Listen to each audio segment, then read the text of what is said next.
Hello and welcome to the Oddschecker Betting Show. This is your Grand National Day preview, the third of three previews ahead of the Grand National Festival at Aintree. I'm your host, George Elek, and as I was for Day 2's preview that we just finished, I'm joined by Oddschecker's very own tipster, Andy Holding, and delighted to be joined by Ed Quigley as well. We're going to get straight into it. We've done our pleasantries, we've spoken about the Masters, we've spoken about the weather, although I should say, Andy, crucially, because this is Grand National Day and there'll be a fair few people out there who won't bet on any racing on Thursday or Friday, but will look at Saturday, or even may not even bet on any other races apart from the National itself. What are we expecting conditions wise for Grand National Day? Well, they're obviously going to dry out to a degree, but the water tables are so high now.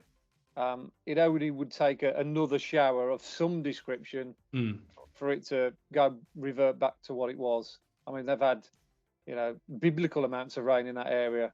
Inch and a half in 6 days. Yeah. Exactly, yeah. I mean, it's just madness. So there is showers forecast. They're going to be blustery ones, intermittent, sunny spells and all that kind of stuff. So your guess is as good as mine whether they hit the track or not. But I would be mindful of it. And more to the point, if you let's say it does dry out a little bit, I actually think that's going to make it even more of a test, because it'd be like a glue pot. So you actually probably want it to rain just to kind of freshen it up a bit and not make it such a sort of bottomless pit.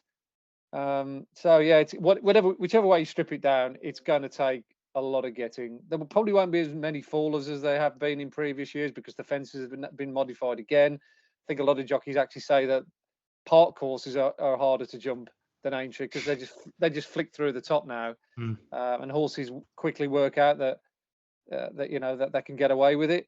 I think that the key with the sort of number of finishes, if you play in that market, and we'll get onto that when we talk about the Grand National, is a lot of the horses will just pull up because they'll be exhausted. Yeah, indeed. Ed, any thoughts on the conditions and any tips for anyone looking at having their Grand National bet before we get into the actual preview? Yeah, I mean, again, we're slightly shooting in the dark. I mean, blend of 16 to 17 degrees, looking at the weather now with, isolated showers. But A, B, C, D, E, however you want to do the algebra, is soft ground at best case scenario, isn't it, really? The old, the days of spring ground and Mr. Frisk are long gone, aren't they? I'm saying spring ground, that was singed like the outfield of the Oval, wasn't it, when Mr. Frisk one night? But point being, you're going to need to stay and then stay some. And Andy does make a good point. Petrol lights are coming on for some of these horses. It's not like on good ground, you could almost cajole them home. If 4 out, as I say, the petrol gauge is coming on, they'll just be pulled up. And so don't think there'll be a huge number of finishers. Be interesting to see the line on the finishers. I don't think it's quite going to be Red Marauder style, but it will be a solid test. And as you say, if you're kind of new to the game, for what it's worth, I don't think you could do a lot worse than getting too caught up with weights and measures and look purely at horses with confirmed stamina and lots of soft ground form next to their name, because I think could just come into a battle of wheels more than anything. Indeed. Well, let's get into the racing, and we're going to go through the card on Saturday, going through the Oddschecker grids, looking at the best prices, bookie offers, free bets, place terms, where you can find all of these on the Oddschecker app, including Andy's tips straight to the app every morning of racing and night before during major festivals as well. Starting with the Handicap Hurdle, over an extended 3 miles is the opener on Saturday, where we have West Balboa, the 5-1 favourite, ahead of Cuthbert Dibble at 13-2. Gwenny Boy is 9-1 best price, but as short as 6-1 elsewhere. We are recording this just after 12 o'clock on Thursday, so final deck's just in, and kind of markets resetting as we go. Monmoral 11-1, Black Bamboo 11-1, Fine Margin 12-1, 16-1 bar those. Andy. Yeah, it's that man Skelton again, isn't it? The king of handicap hurdles when it comes to sort of laying one out, as he showed again with Langadan. Even when he sort of like goes at it scattergun, he ends up coming up trumps with horses like Fauvoir. So oppose any of his sort of like plot horses at your peril. And obviously West Bilbao looks as though she slots into that category. She had a sort of like quietish sort of early part of the season. Albeit she did beat Brewing Up a Storm back in November, of course, here at this track. And Brewing Up a Storm went and floored a couple of short ones the other day at Fairy House. So that form on its own is very good. I'm not sure how sort of overly busy she was at Kempton. She was held up right out the back in the race that was won by stable companion Boom Boom. But ultimately, this is her bag. 3 miles, soft ground, round Aintree. It's not a great price, but it's certainly one on my shortlist. And the other one's Mon Morale. Again, another course winner. I thought his per attempts win was really good, certainly good on the numbers. Like the way he hit the line, he was going on strong at the finish. The headgear clearly worked. And it's going to be very, very interesting to see this dynamic between Paul Nicholls and Dan Skelton over this Aintree meeting. It's going to decide the title. And you can rest assured all their horses will be absolutely riding out for all positions. So if you're on a Skelton or Nicholls horse, it's going to be, green light, go all the way. So I think those are the two of the strongest credentials. So yeah, West Bilboa, Montmiral. West Bilboa fiddle around with them. 5-1 across the board. Skybet going 7 places as it stands, and Montmiral 11-1. That's with Ladbrokes, who are 5 places. You can get 9 to 1 with 6 places with William Hill. Ed, how do you see this?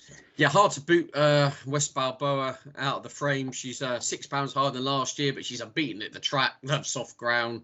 This has clearly been the aim since medieval times, hasn't it? So yeah, West Balboa's got to be on anyone's shortlist, and this is probably in a good account closer each way at 5-1. To be fair, West Balboa. But look, no, the joker in the pack here could be horse number 9, Johnny Who, for the John Joe O'Neill team, who an individual I suppose has probably promised a bit more than that has actually been delivered so far, but nonetheless hasn't run bad in top level company. Was only beaten 2 lengths in the Shallow Hurdle in itself. I don't think that's a bad run at all over 2.5. Funny enough, had the jukebox man a neck in front on that occasion, and then ran a good race in defeat behind Gidley Park, and then went up to 3 miles for the first time. Obviously the jukebox man was touched off in that race, but ran a stinker. Now watching the race back again, I wonder if John Joe O'Neill Jr. had the opportunity again, he would perhaps try and ridden the horse a bit more patiently. It was deep ground. It was his first attempt at 3 miles, and he got no cover, and he was kind of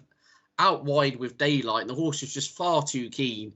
I just think massively over-raced in Grade 1 company there, and then just weakened turning in, essentially. Well, going in the handicap company here off 136, I'll say on the kind of body of form from earlier in the season, including the kind of the Shallow Hurdle mixture, I think there's a lot of upsides to that mark. And maybe it's just that the easier, inverted commas, 3 miles around Aintree will suit better. I would just like to see this horse buried in the pack. There's a big enough field here. I wouldn't mind for the first circuit if he could just be lobbing away on the rail, just get the horse to settle, because 3 miles heavy ground, you can't be keen. I mean, you can't really be keen over any trip, really, to show your best. But ultimately, I just think he over-raced and he fell in a hole. He's off 136, handicap debutant. I think it's Rossi around 9-1 there or thereabouts. You start going through this field, George. There's 4 or 5 arriving here on the back of being pulled up, and there's a lot of horses with far more exposed profiles. Funny enough, it's a similar kind of Springwell Bay chat to we've had earlier on in the week, and that it's a horse who's very unexposed, low mileage, still with a lot of upside in regards to their handicap mark. So yeah, totally respect West Balboa. Would not put anyone off that mare. But Johnny Who each way. I'm hoping there's 10 places available. But yeah, Johnny Who each way. If the horse settles, he's better than 136. I'm convinced. Johnny Who is kind of should be the title of this podcast, given it was the 3 of us and Johnny Ward for the Cheltenham Festival pods, and he's been axed. No, of course not, Johnny. You just did Racing Weekly instead. 10-1 with Ladbrokes, as short as 13-2 with Paddy's, but 15-2, 7 places if you want to take all the places there. And then 5-1, as I say, West Balboa, the account closer, as Ed called that. Maybe an each way double with Scotty Scheffler, who can say. On to the 155 now, the Mersey Novice Hurdle over 2.5 miles, where Brighter Days Ahead comes in as favourite, despite being touched off, having raced quite keen early at Cheltenham last time out. Caldwell Potter 5-2, Jimmy de Sol is 11-2, Il Atlantique 15-2, 16-1 bar those. Now, Andy, this has a lovely each-way shape to it, I've got to say. 9 runners, 5 of them 16-1 or bigger. Please tell me you're going to give me an each-way steal here. Absolutely, yeah. I'm not going to let you down. Thank you. Look, I'm a fully paid up member of the Caldwell Potter fan club after he destroyed his field at Leopardstown when I tipped him at the Christmas period. Delighted he's gone with Paul Nicholls because he's that kind of horse. You know, he's going to get better in time. He's definitely going to be a future chase. You can imagine him being in, you know, the Arkle, maybe Stroke Turners next season. He's that, you know, he's that framework. And, you know, having skipped Cheltenham, they've decided to roll the dice, having thought maybe they'll put him away for the season. He's a very dangerous horse here on ground that he'll love. So I think he's the right favourite. I'd sooner have him than Brighter Days Ahead. I must admit, I was bitterly disappointed with. I didn't have a bet in the mare's race, but if I had done, I would have gone for her. And she seemingly had the run of the race for me. But yeah, just I don't know, just didn't live up to expectations. Maybe that wasn't her on the day. You know, graded Jada Cruz's won since, so the form might be better than what we thought. But I still think the best form line is the Gallagher's. I mean, that Ballyburn is just he's just a complete worldie. The number that he did that day was just off the charts. It was the best hurdle race of the entire meeting. And I thought Jimmy DeSoy ran perfectly respectably in chasing him home. He was the only one to offer any kind of resistance to the winner, and he was still beaten over 10 lengths, such as the standard that the Mullins horse was running to. But he was the one who went into the race kind of like the least fancied of the first five home from the Mullins stable. And yeah, he managed to supersede all previous expectations. But I do think this flatter track will suit him because he's got plenty of speed. He won round Thurles early on in his season. I think he'll uphold the form with the Laptol Antique. And, you know, beyond that, it's difficult to make hugely strong cases out for too many others. So I think at time of recording, what we're looking at 11-2 for this chap. Yeah, 11-2. Yeah, that would suit me just nicely. Lovely stuff. Jimmy the Soul. Each way double with Dice Heart Enos. Beautiful. 11-2 Sky Bet Paddy's, Betfair, Bet Victor. There 11-2 about Jimmy the Soul. Ed. Go for a mad one here, team. Yeah, absolutely bonkers one. He's got nearly 2 stone to find if they were to meet in a handicap. But the Cinder Russells had a habit of pulling a rabbit out of the hat at this meeting. Apple Away won at a massive price. Roysignor might have been 66 to 1 or something stupid the first time he won. Esprit du Potier, horse number 3 on your cards here. Lightly raced 5-year-old who disappointed in the River Don on very quick ground. But I was just going back through some of the Cinder Russell's trading notes saying this horse is an out-and-out mudlark. Essentially, they tried him in the River Don to see if he'd get away with the ground, and he didn't act on it at all. But he dotted up at Ayr back in January on ground that was almost, well, the meeting was nearly called off. It was that heavy. And then at Newcastle last time out, yeah, look, an absolute nothing race at 1-3, but jumped absolutely impeccably. I mean, watch how that horse jumps. Absolutely slick. I mean, didn't jump like a future Ahoy Senior or Apple Away, jumped more like a 2-mile hurdler in terms of from A to B, went round on the bit in absolutely bottomless ground and came home 26 lengths unchallenged. Just fascinating. I mean, you think off 127, crikey, there's a handicap absolutely flying off the page to be won. So why bother taking on horses who are 2 stone wrong at the weights with?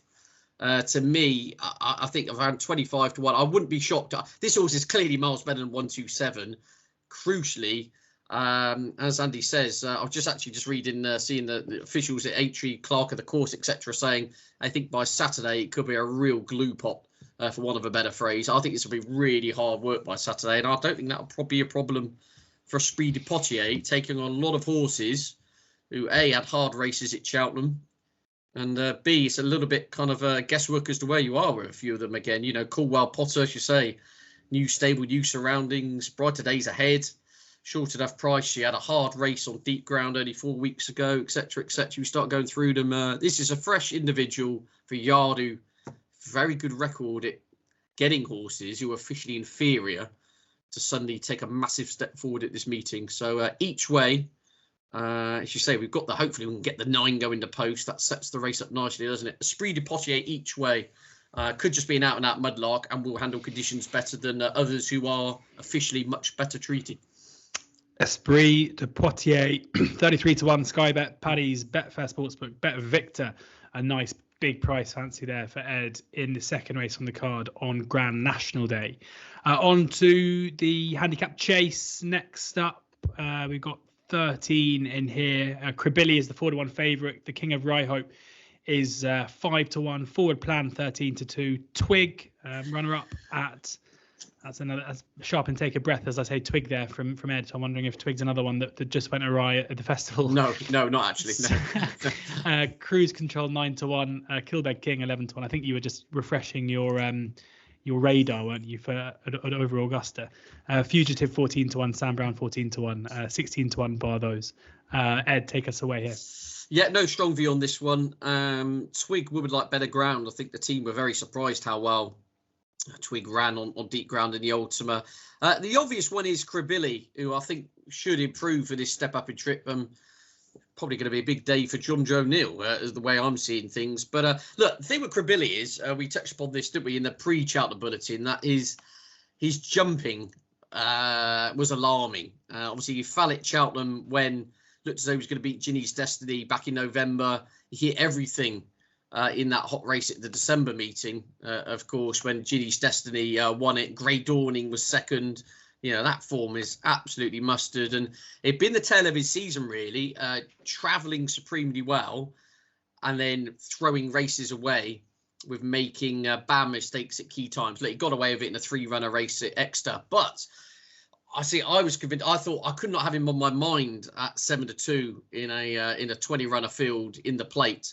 He jumped like an old hand. For the first time, everything in the jumping department clicked for Krabilly at Cheltenham. And he saw off, 20 other rivals other than Shake 'em Up Harry, who did him up the line. He was challenging on the far side, wasn't he? Shake 'em Up Harry on the near side, perhaps with different dynamic. That race could have been slightly different. But he came up the hill well. He jumped well.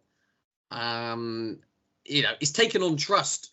He could build upon that again. He doesn't go back to his old ways. But if everything has clicked in the jumping department, only to get a £3 hike for finishing second in the plate, I think he's fair cop. And I think he will be really well served by soft ground of 3 miles, personally. I think he's got a lot of stamina. So, Krabilly, nothing exciting in terms of price. I believe he's market leader. So my price grid's just crashed on me. But Krabilly for me versus the field. Yeah. Krabilly 4-1, fair enough. It's interesting. I've been having this chat with people this week about Scheffler's price in the Masters, where it feels like in some sports 4-1 is a sexy price. Like, for example, Fulham to beat Liverpool next week is I think 9-2, which would be seen as a huge. If you tip that up and it wins, you'd be seen as a genius. Yeah. And yet, Scheffler's too short at 5-1. Krabilly's too short at 4-1.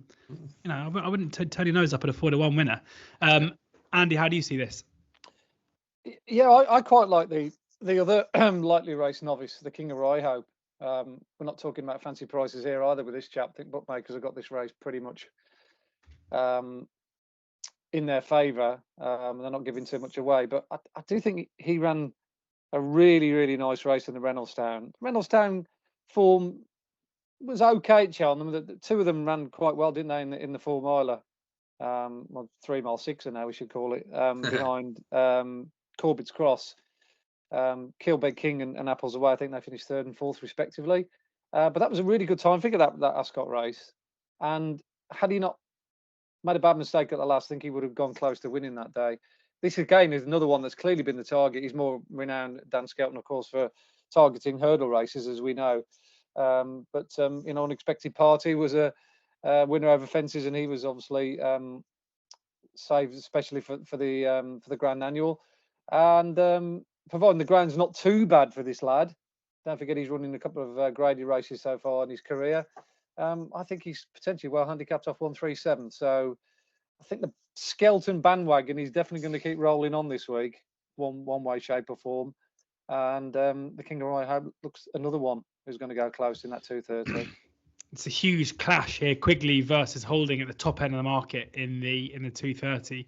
Ed has Krabilly. Andy takes the King of Rye Hope. 4-1 and 5-1, pretty much across the board for both of those coming into that one. Liverpool Hurdle next up. The race that comes before the Grand National, and Flooring Porter is the 130 favourite ahead of Cider Burley at 6-1. Crambo is 7-1. Hidden Valley Lake 17-2.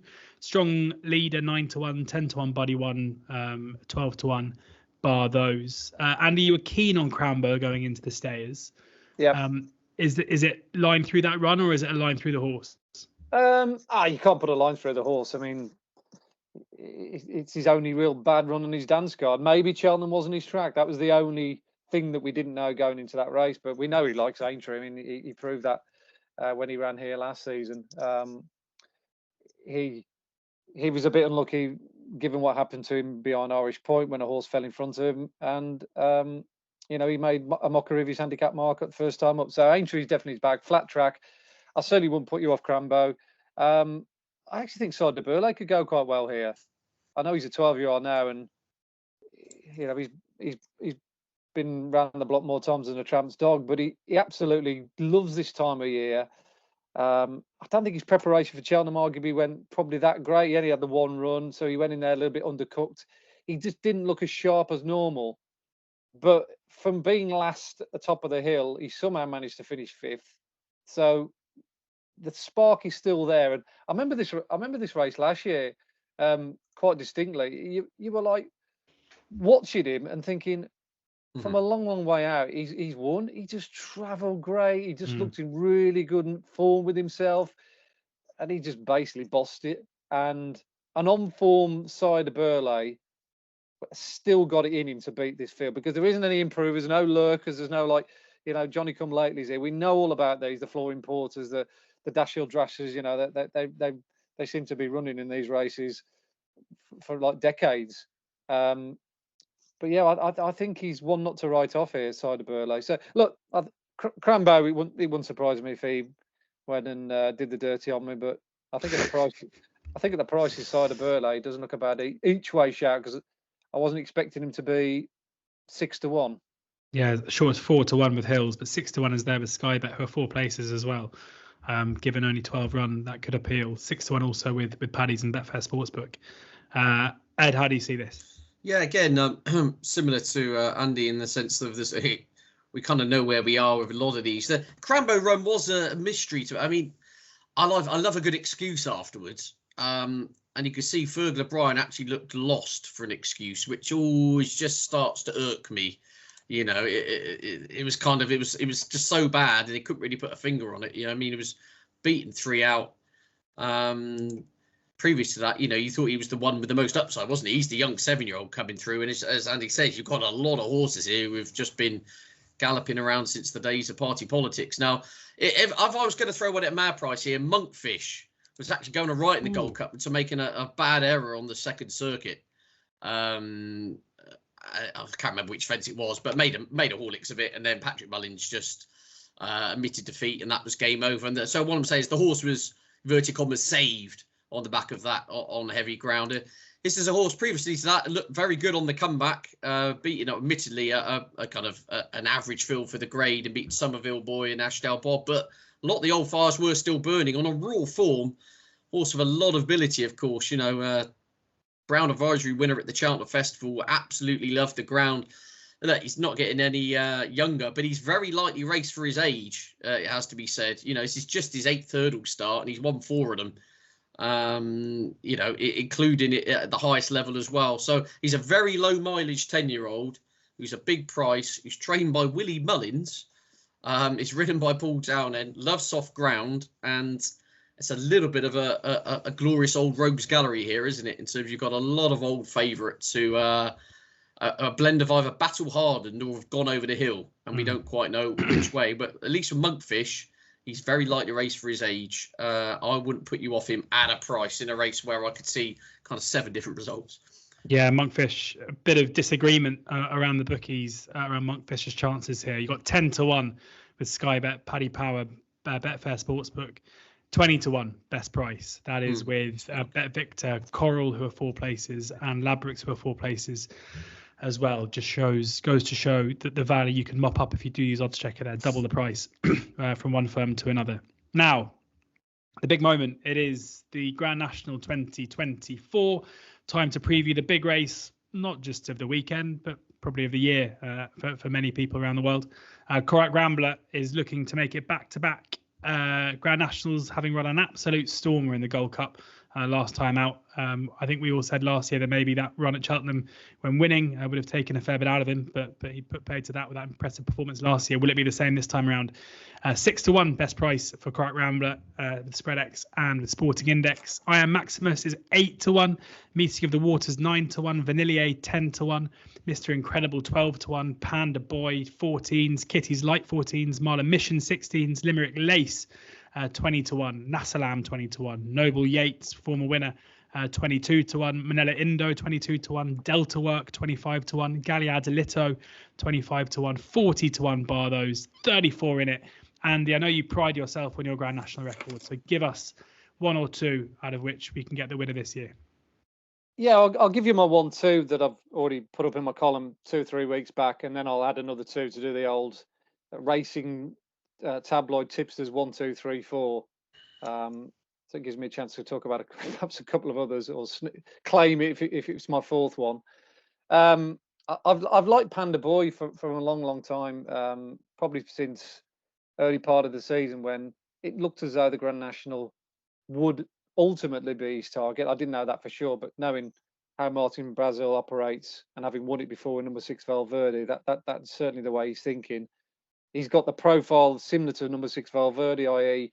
he ran in, the Irish National.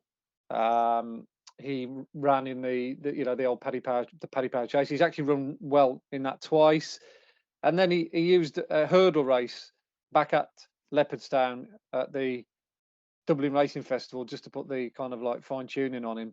He's managed to get in. He was number 51 when the entries came through, and I thought he might not get in here, but 20 of horses have subsequently dropped out, so he gets in number 31, and he's just the kind of horse that will jump and travel well and get himself into a position where he's going well down to the second last.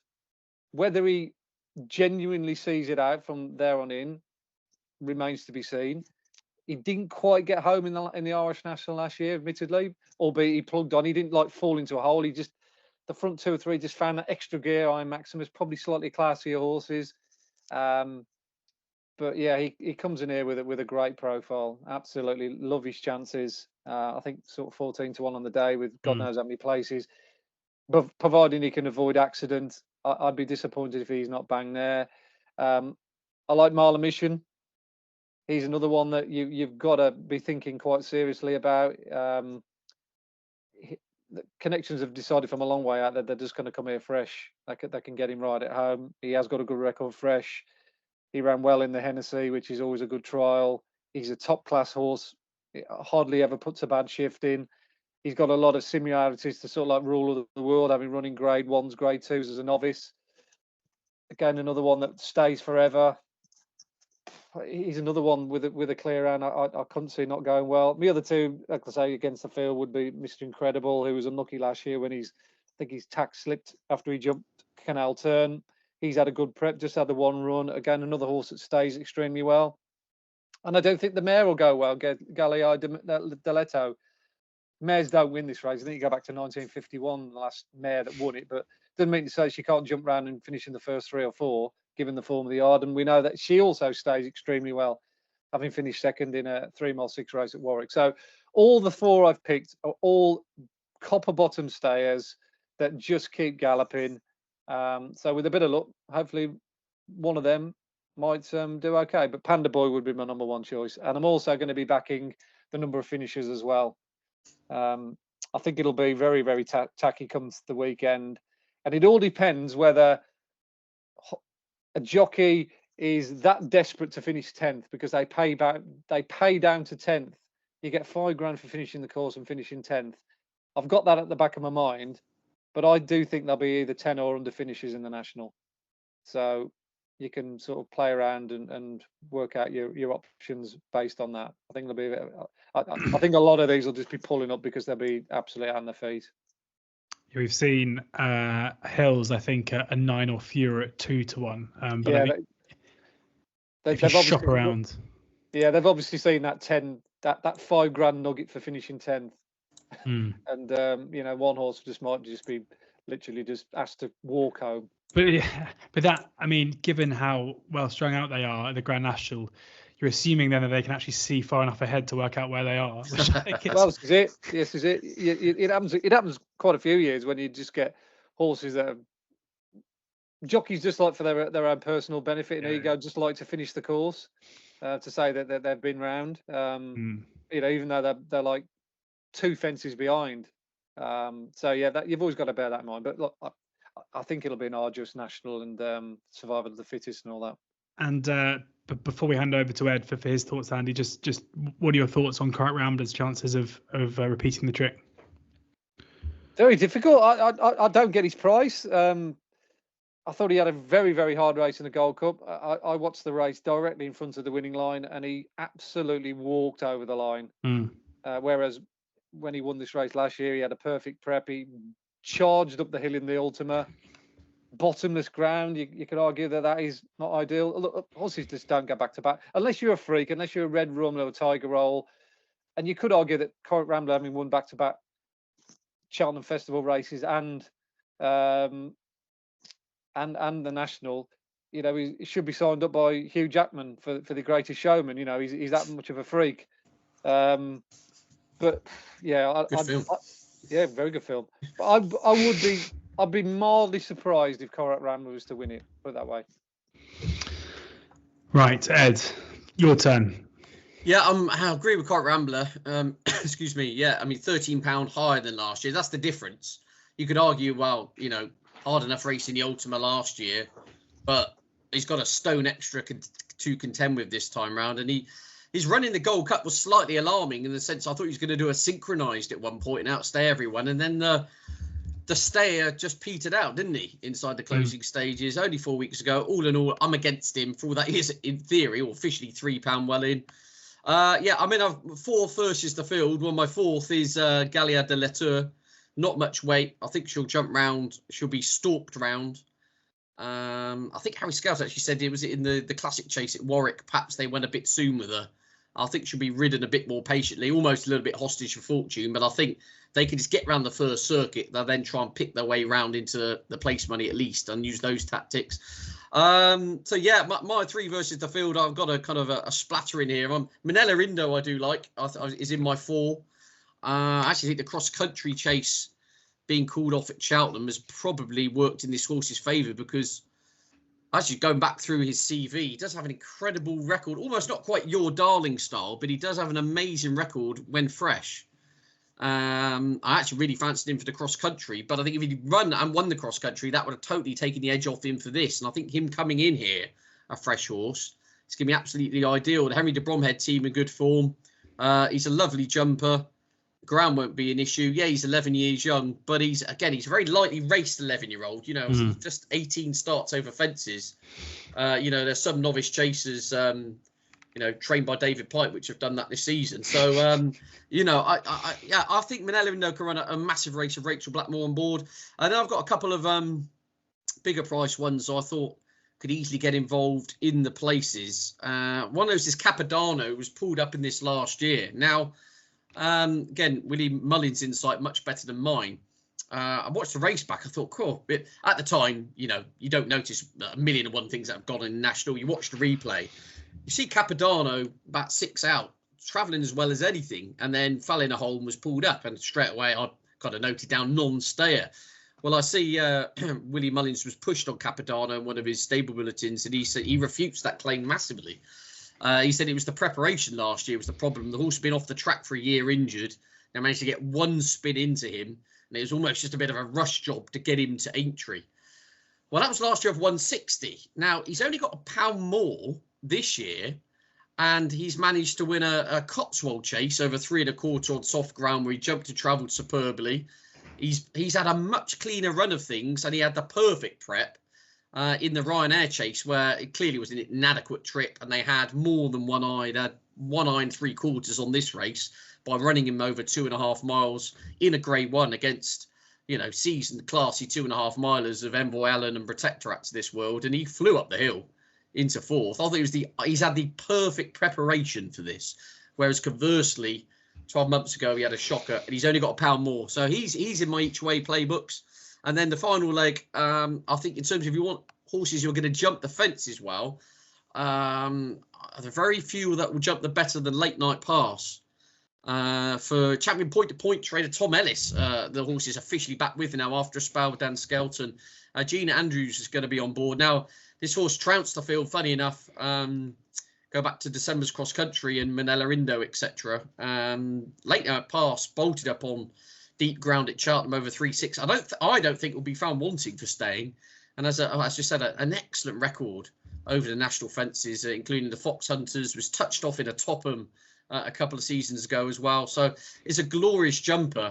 And I think if getting a good rhythm, ticks the soft ground box, ticks the fences box, probably doesn't tick the raw class box, which your Manila Indos or your I Am Maximuses or your Correct Ramblers of this world do bring to the table. But I think for a big price, you've got a lot of boxes ticked that you would want. So that's my kind of 4 versus the field. Of those at the top of the market, I'm against Correct Rambler. Probably I Am Maximus, who is officially £5 well in, is a brute of an animal. I think will be very well served by conditions. So if you force me to pick one of the kind of the top 6 versus the field, I'd go with I Am Maximus. But Manila Indo, Late Night Pass, Capodanno, Gallias de Letteur. That's my 4 each ways. Right, I Am Maximus is 8-1. We've got who was the next one? Late Night Pass is 40-1. That's with William Hill. Fair price. Yeah. Capodanno 40-1, also with Hills and Ladbrokes. And who was the 4th again? Gallia, Late Night Pass, Manila Indo. Manila Indo, of course, is 22-1 with Ladbrokes. So 7 there against the field for Andy and Ed. Hopefully the winner is in there. Neither of you mentioned the horse I've backed, which is a bit of a blow. Go on. I backed Delta Work. Got his ground. Obviously ticks the class box as well. And you would think has probably been post, after the cross country didn't take place. There shouldn't be any issues in terms of prep coming into this, but let's see, 25-1 as it stands. 2 more races on the cards. The Novice Chase next up. We've got Founder 50s, the 9-4 favourite ahead of Hercule de Sol at 11-2. Etalon 6-1, Matata 10-1, Nickelback, Quicksillos, Jello all 11-1, Master Chewy 12-1, Liberty Hunter 12-1, and Silent Approach 50-1. Ed. No strong view on this, George. I think this is totally muddling here. I still think, Founder 50 ran a good race. After my 2 horses, that quote on the Cheltenham show, cannot possibly go left-handed in Founder 50 and Gaelic Warrior. They led home the field in the Arkle, didn't they? So I was waiting for them to jump into the car park and they didn't. That form in itself is very good. And he's, I don't know, can he back it up here at 8? Aintree's a tighter track. I'm not sure he'd be totally in love with it. Those at bigger prices, I'm struggling to find an angle in, if truth be told. I suppose one thing with Nickelback is, I'd imagine going forward round here won't be an issue. He's got form on soft ground. Is a keen front-going sort. So whatever happens, I imagine Nickelback will kind of trade shorter than double figures in running, and you probably get yourself in a good position there, because I can't imagine there'll be any other tactic than James Best to bowl Nickelback out in front and say, catch me if you can. So that might be my kind of in running back to lay or something like that. But I'm going to wait and see how the markets are shaping up before I get involved with this one. Nickelback 11-1. That is with Sky Bet. Andy? Yeah, I think this is probably one of the best betting races of Saturday. I like the shape of this race and particularly how it's going to pan out. It doesn't take a genius to work out there's going to be plenty of pace on here. Etalon made all the running on his last 2 starts. Founder 50 likes to race handily. Hercule de Soy's made all the running on his last 3 wins. Matata goes off fairly hard and led the field of Merry Dance in the Arkle. The aforementioned Nickelback, he'll take no prisoners. So you've got 5 front runners in this. So a lot of these are going to be, not running at their maximum capacity, they're doing what they want to do. So something has got to give. So I want to be on something that's just going to be held up off the speed and have nothing to do with that early gallop. And I think the 2 that fall into that criteria quite nicely, the 2 course and distance winners in this field, Jello and Master Chewy. They fought out a finish here early on in the season when there was no fences down the straight. I don't think it really served Master Chewy that well. I think he would have won that day. And to my untrained eye, he was going as well as Matata, if not better, when he fell at the second last at Cheltenham. And I think he might have even caught Founder 50. He was the only one that was coming out of the pack and closing in on Gaelic Warrior and Founder 50. So even if he would have finished third, and I think he probably would have done at absolute worst, it makes no odds to me why he's a bigger price than Matata. I just don't even know what makers are thinking there. That's just one isolation. I mean, Calixios is a shorter price for crying out loud. I mean, he would have absolutely lapped him that day. It's as if Master Chew didn't even turn up at Cheltenham and nobody saw what he did. He's a good horse, Master Chew. He's won a Grade 2. He's clocked some really big times. And Jello comes out of the Turners race. So I think that Aintree form early on in the season, a number that we got really high, is arguably that one of the key form lines in this race. And you can back them what, 11 to 1 and 12 to 1? Yeah. You can almost back them both each way, arguably. Job done. Only three places at the moment available, but they're the 10 runners. You might get 4 on the day. One of them will be in the frame at the absolute worst. Master Chewy, 12 to 1, Sky Bet, Paddy's, Hills, and a couple of others. Jello 11 to 1. That is with Bet365 and Sky Bet. Should be my nickname really, Jello G Elek. I might start that round. Maybe if he wins on Saturday, I'll get it going. Finally, we have the Aintree bumper. Always a very strong bumper this, and Mr. Megget is the 9 to 4 favourite, ahead of Castle Ivers at 10 to 1, Mashantu 10 to 1, Valgrand and Sorceleur 11 to 1. Good and Clever 12 to 1, as is Tripoli Flyer and Horace's Pearl, and No Questions Asked 14 to 1, 20 to 1 bar those. Andy, who have you got clear on your figures? Is the market right here?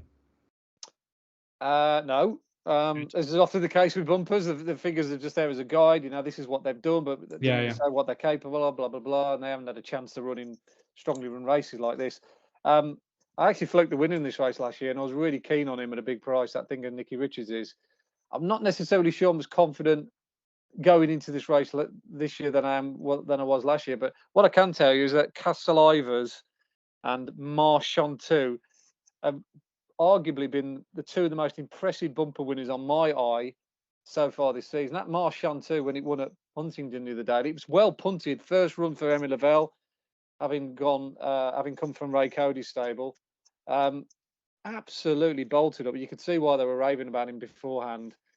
He never came off the bridle. Looks a real strong stayer. A great cruiser as well. These two horses I'm putting up, they've both got very good cruising speeds, which is what you need to hold your position at Aintree. And the other one is Castle Ivers. As I say, he went to Weatherby the other day, and he also absolutely bolted up. He showed a really good turn of foot as well off a strong gallop. I know that the Paddy Brennan at Ferglow, Brian Axis, really liked Oak Grove, the one that finished second, and he battered him. So he's unbeaten on turf. His only loss came on in weather, which didn't suit. So I would suggest either one of those two again might give you a decent run for your money. Indeed, yeah, 10 to 1 Castle Ivers. That is best price with Hills, with the same best price as well for Mashantu. As short as 13 to 2. Mashantu is elsewhere. So make sure you have a shop around two of the most impressive bumper winners this season from Andy. How do you see this? How do you see the bumper here, Ed? I'm sitting this one out, George. I'm trying to bluff it. I have absolutely no idea. To be honest with you, I think this is I'll leave it to Andy and his speed ratings and better insight than myself. Lovely stuff. Thank you very much to Andy and to Ed for sharing their tips, thoughts, and insight ahead of the Aintree Grand National Festival, which is about to get underway at time of recording. Do check out oddschecker and download the app, where you can find all the best prices, bookie offers, free bets, and place terms. Crucial to get these extra places. And Andy's tips will be coming to the app the night before during Aintree and every morning of racing away from major festivals as well. Enjoy the racing, enjoy the golf, enjoy the football. What a weekend of sport we have, and the sun is set to be shining across much of the country too. So have a great weekend, and please do ensure that you gamble responsibly.